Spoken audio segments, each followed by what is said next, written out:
What it do, y'all? This your boy King Eric the Great coming at y'all with another video. Subscribe to the like button for me. And big birthday shout out to one of my favorite MCs, Brad, Mr. Scarface Jordan. We got to give the brother his flowers while he here. Give him his appreciation based off what he been through for the past several years. And with his health, it's glad to know that he's still with us, man. So I want to talk about this album right here. One of my favorite albums from 1998, actually. My Homies, which was a double album. Now, the concept of it was Scarface wanted to do a project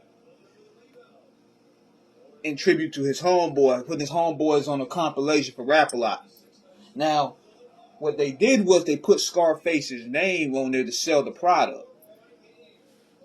And if you really listen to the project, it's really dope. Scarface then got behind. He produced most of the songs here. You get everybody's on this joint. I'm talking about Bushwick, KB, Devin the Dude, Teller, Master P, Willie D, Ice Cube, Too Short, UGK. That song Too Real is one of the best songs I ever heard from UGK. If you listen to Pimp C's verse on there, that's one of my all-time favorite verses, man. I mean, you had Do or Die on there. Then you had one of my other favorite songs, F Faces, where they gave an OD to the ladies with Too Short and Devin the Dude. This album was also used to catapult Devin the Dude because Devin the Dude was shining hard. He's on like 4 songs on here. Do what the fuck you wanna do. Say what the fuck you wanna say. Then he did Boo Booing, which was another dope joint. And you know what's funny is I think the first disc is better than the second disc, but the second disc got some hard stuff. I mean, Who Run This 007, that beat go hard. Greed is one of my favorite solo Scarface songs. Because he talked about these scandalous chicks over there, scandalous chicks using brothers for child support, not taking care of their situation, and creating damage among repair with these relationships. He gets real deep in the song Greed. And he got my man, Menace Niggas Never Die. Got my man Don Menace up there from the Menace Clan. Big shout out to him. And he also had Kane from Menace to Society rapping. He didn't sound too bad either.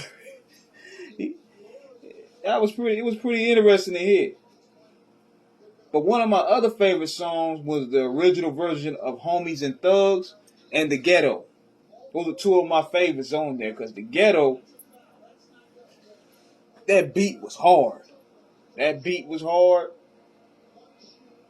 Cube, Willie D, come on, man. You can't lose with that combination. You can't lose with that combination. In My Blood, where DMG threw shots at Chris Rock. That's what was crazy about hip hop back in the day. Like, everybody caught a stray. Everybody caught a stray some way, somehow. But the flow structure of the album was done pretty good. It flowed pretty good. It was straight gangster music, straight street music, street poetry, songs about women, game about dealing with everyday life. It had a great combination. It had a great combination of guests. Face, he proved to be a dope producer behind the boards along with Mike Dean. Both of them really carried this, and N.O. Joe. That My Homies project, I mean, it came out in March of 1998, and a lot of other projects. It was Gang Stars, Moment of Truth, Daz Dillinger, Revenge, Retaliation, Get Back, Sebo's Till My Casket Drop. There was a lot of releases that day. I think Dub C album came out too. I'm going to do another review on that, talking about that album. But this My Homies project, man, this was legitimately one of the best double albums I've heard.